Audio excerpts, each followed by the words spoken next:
नमस्कार। भारतवर्ष का गौरवशाली इतिहास यूट्यूब चैनल में आप सभी का हार्दिक स्वागत है।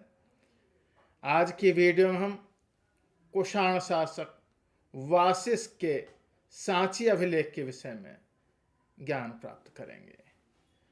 वासिष्ठ का सांची अभिलेख वर्ष 128 का है। सन 1863 ईस्वी में फ्यूहरर को सांची के ध्वंसावशेषों की सफाई कराते समय बुद्ध की एक प्रतिमा प्राप्त हुई थी। उसी के आसन पर यह लेख ब्राह्मी लिपि में संस्कृत से प्रभावित प्राकृत भाषा में अंकित है। इस लेख का प्राकृत पाठ इस प्रकार है।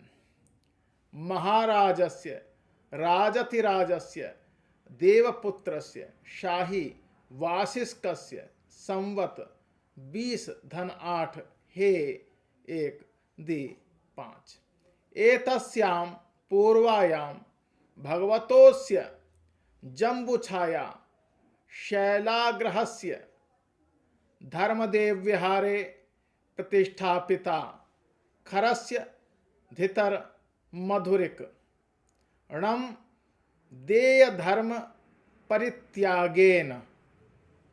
इस लेख का हिंदी अनुवाद इस प्रकार है।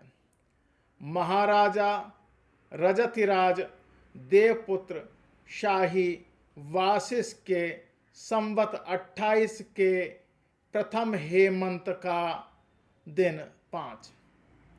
इस पूर्व कथित दिन को भगवान शाक्य मुनि की प्रतिमा को धर्मदेव विहार में जामुन की छाया में शैल ग्रह में खर की दुहिता मधुरिका ने प्रतिष्ठापित किया। देव धर्म के परित्याग। इस अभिलेख का महत्व केवल इस दृष्टि से समझा जाता रहा है कि इसमें महाराज देवपुत्र शाही वासिष्ठ का उल्लेख है और उसमें जो वर्ष 28 है वह कनिष्क अथवा कुषाण संवत है। मथुरा के निकट ईसापुर से एक यूप स्तंभ प्राप्त हुआ है। उस पर भी इस शासक के 24वें वर्ष का अभिलेख है, जिससे यह प्रकट होता है कि इससे पूर्व वह किसी समय शासक हुआ होगा। मथुरा से ही कनिष्क का 23वें वर्ष का और हुविष्ठ का 28वें वर्ष का अभिलेख प्राप्त होता है। इस कारण अब तक वासिष्ठ को हुविष्ठ का समसामयिक अनुमान किया जाता रहा और इस आधार पर उसके सहशासक या उपशासक होने का अनुमान किया जाता रहा है।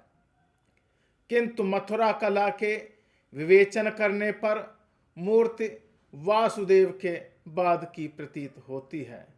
इसकी तिथि में 100 के लोप होने का अनुमान कर उसकी अंकित तिथि को वर्ष 128 होने की बात कही जाने लगी और माना जाने लगा कि वासिष्ठ वासुदेव से पूर्व का शासक न होकर उसके बाद का शासक था।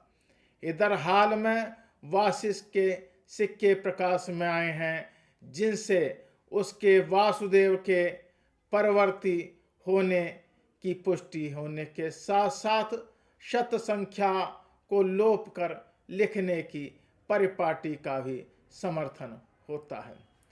मेरे साथ जुड़े रहने के लिए आप सभी का बहुत बहुत हार्दिक धन्यवाद। नमस्कार।